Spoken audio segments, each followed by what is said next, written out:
পূর্বের পার্টে আমরা দেখেছি কোর্টে শেষ শুনানি শুরু হয়ে গিয়েছিল আর জিনা জেনে শুনে কোর্টে টাইম বাড়ানোর জন্য বাকি উইটনেসদেরকে প্রশ্ন করছিল। অবশেষে জিনা বলে, আমি আর একটা উইটনেসকে জিজ্ঞাসাবাদ করতে চাই। আর ঠিক সেই সময় লি প্যানিকে নিয়ে এসেছিল। তো এই পার্টের শুরুতে জজ বলে, আমার মনে হয় না আর কোনো উইটনেস কিছু বলতে পারবে, শুধু শুধু কোর্টের সময় নষ্ট করো না, বুঝতে পেরেছ?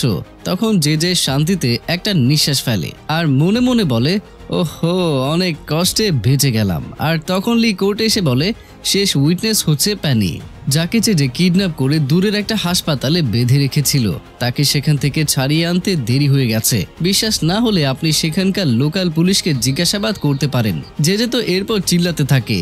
তখন জজ তাকে বসিয়ে বলে, নেক্সট উইটনেসকে অ্যালাউ করে। তারপর প্যানি বলে, আমার একটা আর্ট গ্যালারি আছে, সেটার মাধ্যমে যে ড্যানিসকে $2.5 মিলিয়ন দিয়েছিল। আমি জেজের সাথে কাজ করতাম, কিন্তু সে আমাকেই বন্দি করে রেখেছিল আর সে এভাবেই সব সত্যি বলে দেয়। তখন জিনা বলে, যে আমাকেও মেরে ফেলার চেষ্টা করেছিল। যে বলে, না, এইসব কিছু মিথ্যা, এভিডেন্স ছাড়া তারা যা বলবে সবই মিথ্যা। তখন জিনা আপসেট হয়ে পড়ে যে এখন কি করব, কারণ প্যানির বলার কথার কোনো প্রমাণ নেই। তখন এন্ড্রু হাত উঠিয়ে বলে, আমার কাছে প্রমাণ আছে।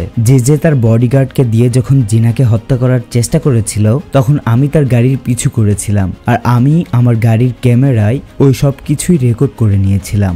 আপনি চাইলে আমি সেটা দেখাতে পারি। যে তো এই কথা শুনে এখানে কিছুই করতে পারে না আর প্রমাণ দেখার পর জজ তাকে 5 বছরের শাস্তি দেয়। তারপর বাসায় এসে লি প্যানিকে বলে, আমাদের সংগঠনের বস মানে আমার বাবা তোমাকে ক্ষমা করার সিদ্ধান্ত নিয়েছে। এখন থেকে তোমার আমাদের জন্য কোনো বিপদ হবে না।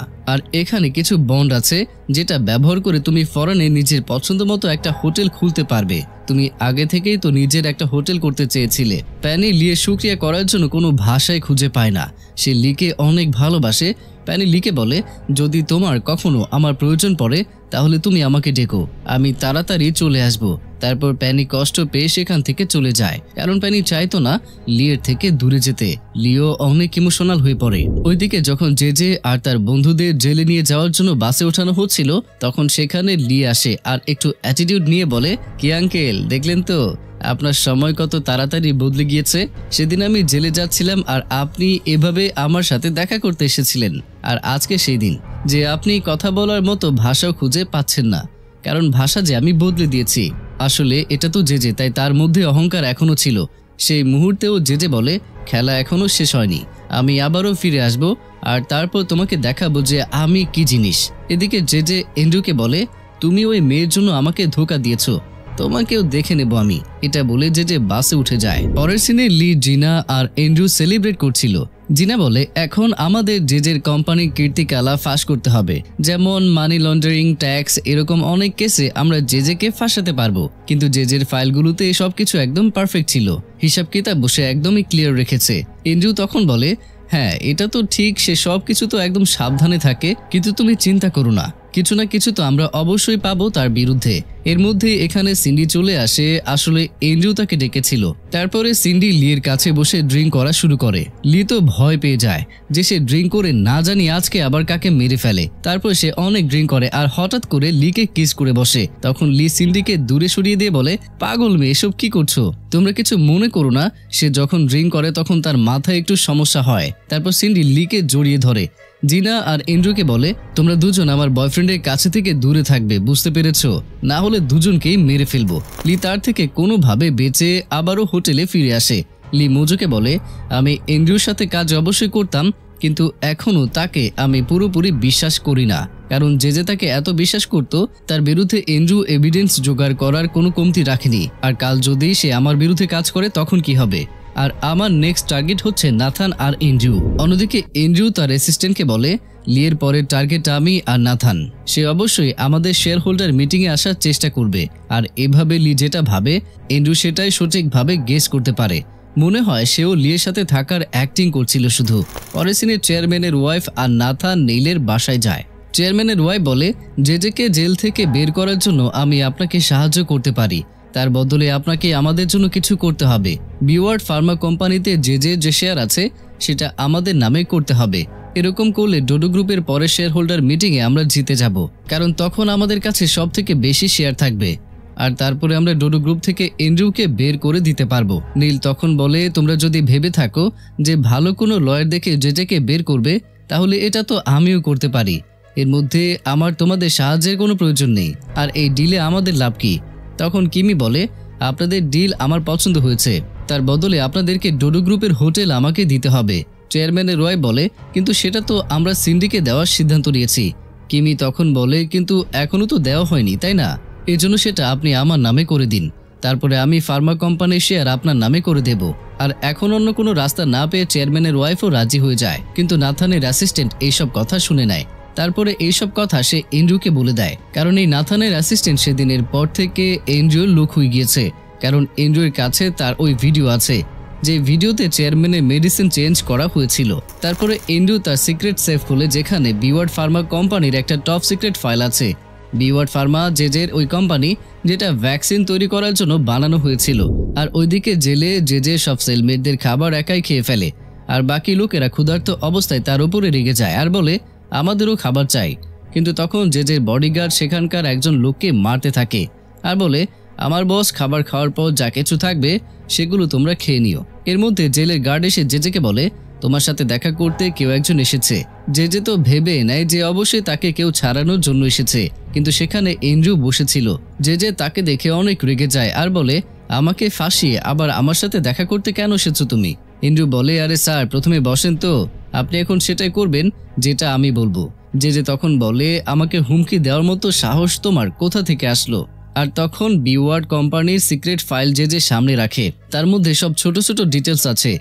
যে বিওয়ার্ড কোম্পানির জন্য কত দুর্নীতি করেছে, কতগুলো টাকা ট্যাক্স চুরি করেছে, কোথায় কি করেছে, সব কিছুই আছে এর মধ্যে। তখন এন্ড্রু হাসে আর বলে, ভেবে নাও, যদি আমি এটা লিক করে দেই তাহলে এই 5 বছরের শাস্তি কিছুই না, সারা জীবনের জন্য জেল হবে তোমার। জেজে বলে, তাহলে তুমি কি ডিটেলস জিনাকে দাওনি? এন্ড্রু তখন বলে, আমি কি বোকা যে জিনাকে এই সিক্রেট ফাইলস দিয়ে দেব?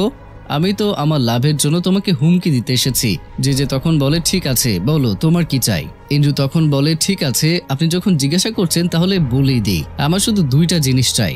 প্রথম হলো, আপনাকে ওই অডিও রেকর্ড আমাকে দিতে হবে, যে রেকর্ডে আমি কবুল করেছিলাম যে আমার সৎ বাবাকে আমি হত্যা করেছি। আর দ্বিতীয়টা হচ্ছে যে আপনি আপনার কোম্পানি মানে বিওয়ার্ড কোম্পানি আমার নামে করে দেবেন। জেজে তখনই নিষেধ করে দেয়। তখন এন্ড্রু বলে, ঠিক আছে, আপনার ইচ্ছা, আমি এটাকে লিক করে দেব। তারপর সারা জীবনের জন্য এখানেই পড়ে থাকেন। এন্ড্রু চলে যাওয়ার পর জেজে অনেক হতাশ হয়ে জেলের ভেতরে আসে। জেজের সেলমেটরা কোনো একটা কথা নিয়ে হাসাহাসি করছিল। জেজে ভাবে তাকে দেখে সবাই হাসছে, তাই জেজে কি রাগের মাথায় তাদের মারতে থাকে আর বলে, আমাকে দেখে তোমরা হাসছো কেন? তারপরে বডিগার্ড তাকে থামায়। জেজে তখন বলে, ওই এন্ড্রুকে আমি অবমূল্যায়ন করেছি। এতদিন থেকে আমার আসল শত্রু তো সেই ছিল। আমি তো জানতেও পারিনি সে আমার থেকে অনেক কিছু শিখে গেছে আর আমার সব পদ্ধতি আমার বিরুদ্ধেই ব্যবহার করছে। অন্যদিকে এন্ড্রুর অ্যাসিস্ট্যান্ট এন্ড্রুকে জিজ্ঞাসা করে, আসলে কি সত্যি আপনি জেনে শুনে জিনাকে লিয়ের সাথে দেখা করার কথা বলেছেন? এন্ড্রু তখন বলে, আর নয়তো কি, দুজনকে মেলানোর একটা উদ্দেশ্যও ছিল। আসলে লিয়ের মাথার ভেতরে একটা বুলেট আছে। যখনই লিয়ের জিনার কথা মনে পড়ে তখন তার মাথায় অনেক ব্যথা শুরু হয়। আর আমি জানি যে জিনা এটা কখনোই চাইবে না যে লি এতটা কষ্ট পাক। আর জিনা লিকে খুশি করার জন্য সবকিছু স্যাক্রিফাইস করতে পারে, নিজের ভালোবাসাও কুরবানি দিতে পারে। এই জন্য জিনা নিজেই লিয়ের মেমোরি থেকে তার সব স্মৃতি মুছে ফেলার জন্য রাজি হয়ে গেছে। এখন থেকে আর লিয়ের জিনার স্মৃতি মনেই পড়বে না, আর এখন জিনা শুধু আমার হয়ে থাকবে। এটা ছিল আমার মাস্টার প্ল্যান, আর সেই প্ল্যানও সাকসেসফুল হয়ে গেছে। এখন তো খুব সহজেই আমি জিনাকে পাবো। এইভাবে এন্ড্রু তার মাস্টার প্ল্যান রিভিল করে। অন্যদিকে আমাদেরকে গ্রেকে দেখানো হয় যে লিকে এসে বলে, এন্ড্রু জেজের সাথে দেখা করতে জেলে গিয়েছিল। মনে হয় অবশ্যই তারা দুজন মিলে কিছু প্ল্যান করেছে। লি বলে, আমরা সিন্ডিকে তার বিরুদ্ধে ব্যবহার করব, দেখি কি হয়। পরের সিনে লি সিন্ডির সাথে ডিনার করে আর বলে, আমি তোমাকে একটা বিজনেস দিতে চাই। কিন্তু সিন্ডি তাকে একদম সঠিক প্রশ্ন জিজ্ঞাসা করে যে যদি তোমার আমাকে বিজনেস দিতে হয় তাহলে ওই জাহাজের কন্ট্রাক্ট আমার নামে সাইন কেন করলে না? তখন লি কিছু বলতে পারে না আর ভাবে আমি এটার কি উত্তর দেব। তারপর সে একটা বাহানা বানায় আর বলে, দেখো, জাহাজের কন্ট্রাক্টে জীবন বীমা পাওয়া অনেক মুশকিল। যদি তুমি সাইন করতে তাহলে জীবন বীমা ছাড়াই থাকতে, আর যদি প্যাসেঞ্জার মারা যেত তাহলে তোমাকে তারা জেলে পাঠিয়ে দিত। এই জন্য আমি সেটাই এন্ড্রুকে দিয়েছি যাতে সে ফেসে যায়। তখন সিন্ডি বলে, আচ্ছা, ওটা বাদ দাও, আর এখন এটা বলো যে আমাকে কি কাজ দেবে। লি তখন বলে, বিওয়ার্ড কোম্পানিতে তোমার কিছু শেয়ার আছে তাই না? সিন্ডি তখন বলে হ্যাঁ আছে, কিন্তু তার ব্যাপারে তুমি কেন জিজ্ঞাসা করছো? তখন লি বলে তোমার সেই শেয়ারগুলো আমার সাথে ম্যানেজ করার জন্য একটা এগ্রিমেন্ট সাইন করতে হবে। সিন্ডি তখন বলে এত বড় সিদ্ধান্ত আমি একা কিভাবে নিতে পারি? লি বলে এটা বলো তোমার আসলে কি চাই, আমি সব কিছু করার জন্য তৈরি আছি। সিন্ডি তখন বলে ওই ডোডো গ্রুপ আমার নামে করতে চাই, আর এতে তুমি আমাকে সাহায্য করবে। তারপরে আমি বিওয়ার্ডের শেয়ারগুলো তোমার সাথে ম্যানেজ করতে এগ্রিমেন্ট করব। লি তখন বলে ঠিক আছে, তাহলে তুমি সেই এগ্রিমেন্ট তৈরি করো। তারপর সিন্ডি নিজের এগ্রিমেন্ট তৈরি করতে চলে আসে। সেখানে লেখা ছিল যে যদি লি তার ওয়াদা না নেভায়, যে ওয়াদা লি সিন্ডিকে করেছে, তাহলে সিন্ডিকে লিয়ের বিয়ে করতে হবে আর শেষ নিঃশ্বাস পর্যন্ত সিন্ডির সাথে থাকতে হবে। সবাই তো অবাক হয়ে যায় যে এটা আবার কি এগ্রিমেন্ট, কিন্তু লি এগ্রিমেন্টের ওপরে তাড়াতাড়ি সাইন করে দেয়। সিন্ডি অনেক খুশি হয়ে যায়। मोर 18 साल होई गेलक रे, हे दादा हे बाबा रे दादा शादी कराय दे रे मोर जोड़ी जुमाय। অন্যদিকে লি নাথানকে কল করে আর বলে আমি তোমার সাথে বিজনেস করতে চাই, মিটিং অ্যারেঞ্জ করো। নাথান ভাবে যে এটা কিভাবে সম্ভব, কিন্তু আবার সে খুশি হয়ে যায় আর বলে মনে হয় সিন্ডি কোনোভাবে লিকে বুঝিয়ে ডোডো গ্রুপের সাথে বিজনেস করতে রাজি করিয়েছে। তারপরে নাথান মিটিং করে আর লি মিটিংয়ে চলে আসে। সেখানে সিন্ডিকে দেখে নাথান চোখ মারে। সিন্ডি তখন বলে তোমার কি হলো, চোখ মারছো কেন? নাথান তখন বলে আমি চোখ কেন মারবো, আসলে আমার চোখের ভেতরে হয়তো একটু ময়লা ঢুকে গিয়েছে। তারপরে নাথান বলে আমাকে কোন বিজনেসের জন্য ডাকা হয়েছে? তখন লি বলে আসলে এখন যে আমাদের কাছে বিওয়ার্ড শেয়ারগুলো ম্যানেজ করার হক আছে সেসব সিন্ডির নামে আছে। যদি আমি তোমাকে শেয়ারগুলো দেই, তার বদলে তুমি আমাকে ডোডো গ্রুপের হোটেলে কতটুকু শেয়ার দেবে এটা বলো। নাথান তো চমকে যায়। অন্যদিকে মোজো এন্ড্রিউর সাথে এই ডিল করছিল যে লিয়ের কাছে সিন্ডির বিওয়ার্ড শেয়ারের ম্যানেজ করার রাইটস আছে, এর জন্য লি ওই বিওয়ার্ড শেয়ারগুলো তোমাকে দিতে চায়। তার বদলে তুমি ডোডো গ্রুপের হোটেলের কতটুকু শেয়ার দেওয়ার জন্য তৈরি আছো। এন্ড্রিউ তখন বলে লি আমাদের বিজনেসে হস্তক্ষেপ কেন করছে? মোজো তখন বলে বিজনেস তো বিজনেসই, আর এর কারণও শুধুমাত্র বিজনেস। ওইদিকে নাথান লিকে বলে আমি তোমাকে 2 লাখ শেয়ার দেব। লি বলে এন্ড্রিউ আমাকে এর থেকেও বেশি শেয়ার দেওয়ার কথা বলেছিল। নাথান তখন বলে তাহলে কি এন্ড্রিউ এই ডিলে যুক্ত আছে? তাহলে তো আমি 5 লাখ শেয়ার দিতে তৈরি আছি। সিন্ডি তো অবাক হয়ে যায় যে এটা কিরকম মজা, যদি মা জানতে পারে তাহলে তোমাকে বাঁচতে দেবে না। নাথান তখন বলে আমি তাকে কোনোভাবে ম্যানেজ করে নেব, কিন্তু এই ডিল কোনোভাবেই এন্ড্রিউর হাতে দেওয়া যাবে না। আর এইভাবে নাথান ডোডো গ্রুপ হোটেলের 5 লাখ শেয়ার লিকে দিতে রাজি হয়ে যায়। ডিল শেষ হওয়ার পর নাথান লিয়ের দিকে হাত বাড়িয়ে দিয়ে বলে এই ডিল করে আমাদের বন্ধুত্বের শুরু। লি তখন বলে না, এটা বন্ধুত্বের জন্য ছিল না, বিজনেসের জন্য ছিল। কিন্তু তারপরেও নাথান খুশি হয়ে চলে যায়। আর সিন্ডি তো আরও খুশি হয়ে যায় আর বলে যে বিওয়ার্ড কোম্পানি কত কম শেয়ারের বদলে তুমি 5 লাখ শেয়ার কিনে নিলে, ইউ আর দ্য গ্রেট। লি বলে যদি তুমি এই কোম্পানির ওয়ারিশ হতে চাও তাহলে আমার সব কথা তোমাকে মানতে হবে। অন্যদিকে জেলে সবাই জেজেকে দেখে ফিস ফিস করে। বডিগার্ড বলে স্যার একটু সাবধানে থাকবেন, আমার তো কোনো সমস্যা মনে হচ্ছে। জেজে বলে এমনিতে এখানে আমার কেউ কিছু করতে পারবে না। এটা বলে জেজে বাথরুমে যেতে থাকে আর বডিগার্ডও তার সাথে যেতে থাকে। কিন্তু এর মধ্যে জেলের গার্ড বডিগার্ডকে ডাকে আর বডিগার্ডকে তার কাছে যেতে হয়। আর ওদিকে বাথরুমে কয়েকজন কয়েদি জেজের মাথায় আঘাত করে আর জেজে পড়ে যায়। পরের সিনে নেইল আর কিমি জেজের সাথে দেখা করতে আসে। জেজের মাথায় ব্যান্ডেজ বাঁধা দেখে কিমি বলে কি হয়েছে তোমার? জেজে বলে কিছু না, আমি যখন লয়ার ছিলাম তখন তো অনেক গুন্ডাদেরকে জেলে পাঠিয়েছি, তারা সবাই এই জেলেই আছে আর তারাই আমাকে মেরেছে। কিমি তখন বলে আচ্ছা এই কথা, তাহলে যদি তুমি চাও আমরা তোমাকে অন্য কোনো জেলে ট্রান্সফার করে দিতে পারি। জেজে তখন বলে না, আমি এখানেই ঠিক আছি। নেইল তখন বলে তুমি চিন্তা করো না, আমি তোমাকে খুব তাড়াতাড়ি চেয়ারম্যানের ওয়াইফের মাধ্যমে এখান থেকে বের করব। তার বদলে চেয়ারম্যানের ওয়াইফ তোমার বিওয়ার্ড কোম্পানির শেয়ার চাচ্ছে, এটা হলো তার এগ্রিমেন্ট। এই কথা শুনে জেজে চমকে যায়। কিন্তু তখন কিমি বলে তুমি চিন্তা করো না, তার বদলে তারা আমাদেরকে ডোডো গ্রুপের হোটেল দিতে রাজি হয়েছে। এই কথা শুনে জেজে রাজি হয়ে যায় আর এগ্রিমেন্টে সাইন করে দেয়। অন্যদিকে চেয়ারম্যান জিনার অফিসে আসে, কারণ জিনা চেয়ারম্যানের প্রপার্টি ডকুমেন্ট দেখছিল। চেয়ারম্যানের ওয়াইফ চেয়ারম্যানের যে ওষুধগুলো চেঞ্জ করে চেয়ারম্যানকে মারার চেষ্টা করেছিল সেই কেসও চেয়ারম্যান জিনাকে দেয়। তারপরে বলে নিয়ম অনুযায়ী যদি আপনার ওয়াইফ আপনাকে ডিভোর্স দেওয়ার জন্য জোর করে তাহলে আপনি তো তার নামে যে প্রপার্টি দিয়েছেন সেই সব কিছু তাকে আপনাকে ফিরিয়ে দিতে হবে, কারণ মেডিসিন চেঞ্জ করে সে আপনাকে মারার চেষ্টা করেছে, এটাও সেই নিয়মের মধ্যেই পড়ে। এই জন্য তার নামে যে প্রপার্টি আছে ওইসব প্রপার্টি আপনার নামে হয়ে যাবে। চেয়ারম্যান বলে বাহ, তুমি তো আমাকে অনেক ভালো কথা বলেছ, সময় আসলে আমি এই নিয়ম অবশ্যই ব্যবহার করব। তখন এন্ড্রু বলে বাবা আপনি আজকে পরিবারের সবাইকে একসাথে করেন, কারণ আমি জানতে চাই কার কাছে কত শেয়ার আছে। চেয়ারম্যানও রাজি হয়ে যায়, কিন্তু পাশাপাশি চেয়ারম্যান তো হুইল চেয়ারে বসে থাকার অ্যাক্টিং করতেই থাকে। চেয়ারম্যানের ওয়াইফ জিজ্ঞেস করে যে এই অবস্থায় তুমি ঘুরে বেড়াচ্ছ? চেয়ারম্যান বলে সেটা শুনে তোমার কি লাভ, আজকে আমি ফ্যামিলি গেট টুগেদারের অ্যারেঞ্জ করেছি। এই কথা শুনে চেয়ারম্যানের ওয়াইফ রেগে যায় আর বলে কাকে জিজ্ঞেস করে অ্যারেঞ্জ করেছো? আগে শেয়ার হোল্ডার মিটিংয়ে আমাকে জিততে দাও, তারপরে দেখে নিও আমি তোমাকে কিভাবে এই বাসা থেকে ধাক্কা দিয়ে বের করে দেই। এইভাবে সে রাগারাগি করে চলে যায়। কিন্তু চেয়ারম্যান আর পিয়ে তো জানে যে আসলে কে বাসা থেকে বের হতে যাচ্ছে। সেদিন ফ্যামিলি গেট টুগেদারে চেয়ারম্যানের ওয়াইফ, নাথান, এন্ড্রু সবাই বসেছিল। জিনাকে দেখে চেয়ারম্যানের ওয়াইফ জিজ্ঞেস করে সে এখানে কেন এসেছে? জিনা তো আমাদের ফ্যামিলি মেম্বার না, তাই না? এন্ড্রু বলে জিনা ডোডো গ্রুপেরই না, বরং এই ফ্যামিলির লিগ্যাল অ্যাডভাইজার, এই জন্য তার এখানে থাকা প্রয়োজন। এর মধ্যে সেখানে সিন্ডিও চলে আসে, কিন্তু সিন্ডি লিকে সাথে নিয়ে এসেছিল। আর এদিকে চেয়ারম্যান তো তার রুমে কাপ নুডলস খাচ্ছিল, যেরকম মনে হয় তার এই গেট টুগেদারের কথা মনেই নেই। পিয়ে বলে স্যার, সবাই আপনার জন্য অপেক্ষা করছে। সে বলে আমার জন্য অপেক্ষা? আমার জন্য সবাই অপেক্ষা কেন করছে? আজ কারো জন্মদিন নাকি? চলো যাই। এটা বলে চেয়ারম্যান উঠে যেতে থাকে। তখন পিয়ে পেছন থেকে টেনে ধরে আর বলে আপনাকে তো হুইল চেয়ারে যেতে হবে, ভুলে গেছেন কি? চেয়ারম্যান তখন বলে ভালো হয়েছে যে মনে করে দিয়েছো। তার ব্যবহার দেখে পিয়ে একটু টেনশনে পড়ে যায়। তার মনে হয় চেয়ারম্যান হঠাৎ করে সবকিছু ভুলে যাচ্ছে। তারপর তারা ডিনার টেবিলে পৌঁছায়। সেখানে নেইল চেয়ারম্যানকে বলে যে বিয়র্ড কোম্পানি তোমার ওয়াইফের নামে করে দিয়েছে। তখন এন্ড্রু বলে বাবা আপনি টেনশন করবেন না, বিয়র্ড কোম্পানিতে যে সিন্ডি শেয়ারগুলো আছে সেগুলো লি ম্যানেজ করছে। লি সেই শেয়ারগুলো আমার নামে করে দেবে। কিন্তু সেই শেয়ারগুলো নাথান কিনে নিয়েছে।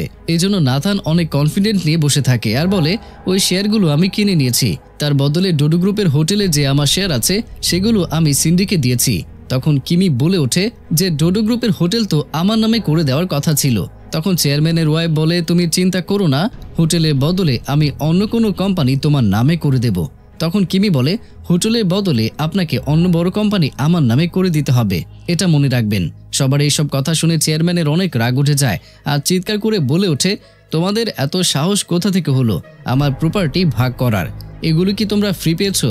আমি আমার কষ্টের দ্বারা ছোট্ট একটা বিজনেস খুলেছিলাম আর নিজের কষ্টে অল্প অল্প করে এত বড় বিজনেস দাঁড় করিয়েছি, আর তোমরা এমনভাবে এসেছো যে মনে হচ্ছে তোমাদের পুরো হক আছে এর ভেতর। কিন্তু চেয়ারম্যানের ওয়াইফ একটু রেগে জোরে আওয়াজ করে বলে তুমি এরকম কেন করছো? শেয়ার হোল্ডার মিটিং হওয়ার আগেই তুমি তো অনেক অসুস্থ হয়ে পড়বে যে বিছানা থেকে উঠতেই পারবে না, তখন সব প্রপার্টি আমার হয়ে যাবে। এন্ড্রু তখন বলে শেয়ার হোল্ডার মিটিং তো এখনো হয়নি, আপনি নিজেই নিজেকে বিজয়ী ঘোষণা করছেন। এদের লড়াই দেখে লি সেখান থেকে উঠে চলে যায়। তারপর এক এক করে সবাই বের হয়ে যেতে থাকে। কিন্তু এর মধ্যে মনে হয় চেয়ারম্যান আবার কিছু ভুলে গিয়েছিল। সে বলতে থাকে আরে কেক কোথায়, বার্থডে কিভাবে সেলিব্রেট করব, কেক কেন নিয়ে আসুনি তুমি? সবাই তো চমকে যায় যে এনার আবার কি হলো। তারপরে তারা তাকে বিছানায় নিয়ে গিয়ে শুইয়ে দেয়। আসলে ডাক্তার পিয়েকে বলেছিল যে অনেকদিন ভুল মেডিসিন ব্যবহার করার জন্য চেয়ারম্যানের এরকম সমস্যা হতে পারে, যা এখন শুরু হয়েছে। এই জন্য সে সব জিনিস ভুলে যাচ্ছে। ওইদিকে চেয়ারম্যানের ওয়াইফ নেইল আর কিমিকে বলে চেয়ারম্যানের মানসিক প্রবলেমও শুরু হয়েছে, এই জন্য শেয়ার হোল্ডার মিটিংয়ে আমরা জিতে যাব আর দেখে নিও সব প্রপার্টি আমার হয়ে যাবে, আর আমি যে আপনাকে প্রমিস করেছি সেটা অবশ্যই দেব। এদিকে এন্ড্রু ড্রিঙ্ক করছিল, তখন জিনা এন্ড্রুয়ের সাথে ছিল। তখনই এন্ড্রু অনেক ইমোশনাল হয়ে বলে বাবার শরীর দিন দিন খারাপ হতে যাচ্ছে, আমার মনে হচ্ছে আমি শেয়ার হোল্ডারের মিটিংয়ে খুব সহজে বেশি ভোট পেয়ে জিতে যাব। কিন্তু এই লি মাঝখানে চলে এসেছে। যখন আমি জেজের সাথে ছিলাম তখন জেজের কথা মতো আমি লিকে ওই সায়েন্টিস্টকে মারার কেসে ফাঁসিয়ে দিয়েছিলাম। মনে হয় সে সেটারই বদলা আমার কাছ থেকে নিতে এসেছে। তখন জিনা বলে তুমি চিন্তা করো না, আমি লিয়ের সাথে কথা বলবো। এন্ড্রু তো এটাই চেয়েছিল। তারপরে জিনা লিয়ের সাথে দেখা করতে যায়। জিনাকে দেখে লিয়ের মুখে হাসি চলে আসে। তুমি এসেছো যেহেতু তাহলে অবশ্যই কোনো ইম্পর্টেন্ট কথা আছে। জিনা তখন বলে আমাকে তোমার একটা ছোট্ট সাহায্য করতে হবে, তুমি কি বিওয়ার্ডের শেয়ারগুলো এন্ড্রুকে দিতে পারবে? লি চমকে যায় আর বলে তুমি এই মামলার মাঝখানে কেন এসেছো? জিনা তখন বলে আসলে এন্ড্রু অনেক কষ্ট পাচ্ছে, তার মনে হচ্ছে তুমি তার থেকে বদলা নিচ্ছ, কারণ এন্ড্রু যে তোমাকে ফ্রেডিকে হত্যা করার কেসে ফাঁসিয়েছিল। এন্ড্রু যে জালে ফেসে গিয়ে না জানি তোমার সাথে কি করেছে, আর এই সব কিছু ভেবে এন্ড্রু অনেক পস্তাচ্ছে। তুমি কি তাকে মাফ করে দেবে আর তাকে শেয়ারগুলো দিতে পারবে? তখন লি বলে দেখো জিনা, তুমি ওই এন্ড্রুকে যতটা নিষ্পাপ ভাবছো না, আসলে সে অতটাও নিষ্পাপ নয়। অবশ্যই মনে হয় সে তোমাকে ইমোশনাল ব্ল্যাকমেল করেছে, তোমাকে কাজে লাগানোর জন্য ব্যবহার করতে চাচ্ছে। তুমি হয়তো তার অ্যাক্টিং বুঝতে পারছো না, আর এরপর থেকে এই ব্যাপারে আমার সাথে কথা বলবে না, না হলে তোমাকে আমাদের টিম থেকে বের করতে হবে। শুধু এটা বোঝো যে এখানে বিজনেসের গেম চলছে, যেটা তুমি কখনোই বুঝতে পারবে না। জিনাও সরি বলে চলে যায়। এদিকে জেলের গার্ড জেজেকে বলে তোমাকে অন্য জেলে ট্রান্সফার করা হবে, বডিগার্ড তখন বলে, কোথাও আপনার ওয়াইফ কি বিয়ে সব অ্যারেঞ্জ করেনি তো? যে বলে, জানি না, চলো দেখে আসি। এটা বলে সে যখন বাইরে যায় তখন সেখানে এন্ড্রু বসে থাকে। এন্ড্রু হেড গার্ডকে বলে যে জন্য চা আনতে বলেছে। যে তখন বলে, তুমি মনে হয় এই জন্য এখানে এসেছো, কারণ চেয়ারম্যানের ওয়াইফকে আমি বিওয়ার্ড কোম্পানি শেয়ার দিয়েছি। তুমি যা ইচ্ছে করো, কিন্তু আমি তোমার নামে বিওয়ার্ড কোম্পানি কখনোই দেব না। তোমার কি মনে হয়েছে যে আমি এখানে জেলে থাকবো আর তুমি ওখানে কোম্পানি মালিক হয়ে থাকবে? এটা বলে যে চা পান করে। তখন এন্ড্রু বলে, আমি জানি, এই জন্য তোমার চায়ের মধ্যে আমি বেহুশ হওয়ার ওষুধ মিশিয়ে দিয়েছি। কিছুক্ষণের মধ্যে যে বেহুশ হয়ে পড়ে যায়, আর তার বেহুশ হওয়ার মধ্যে এন্ড্রু পেমেন্টের উপরে জেজের ফিঙ্গারপ্রিন্ট ছাপ দিয়ে নেয়, আর এখন বিওয়ার্ড কোম্পানি এন্ড্রু হয়ে যাবে। সে বলতে থাকে, এরকম ভাবে তুমি অনেক লোকের প্রপার্টি হাতিয়ে নিয়েছো, আর এখন আমি তোমার প্রপার্টি আর বিজনেস নিয়ে নিলাম। তুমি জিনাকে মেরে ফেলার চেষ্টা করে ভালো করনি, এটাই তার শাস্তি।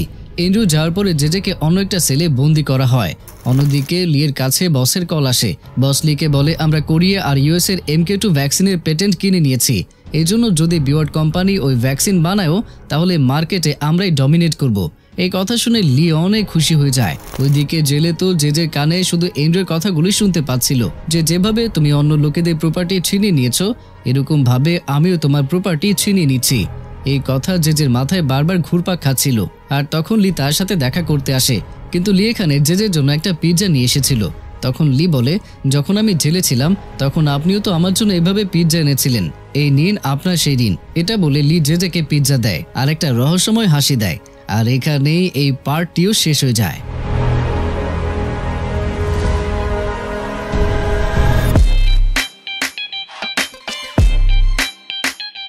তো প্রিয়জনেরা, কেমন ছিল আজকের এই পার্টটি সেটা অবশ্যই কমেন্টের মাধ্যমে জানাতে ভুলবেন না। আর গাইজ, আমরা ডিটেলস এক্সপ্লেন করছি, সো এই জন্য দেরি হচ্ছে, তাই দয়া করে গালাগালি কম করে আমাকে আরো একটু বেশি করে ভালোবাসা দিন। দেখা হচ্ছে পরবর্তী পার্টে। ততক্ষণ পর্যন্ত সবাই ভালো থাকুন, সুস্থ থাকুন, আর অবশ্যই আমাকে মনে রাখুন।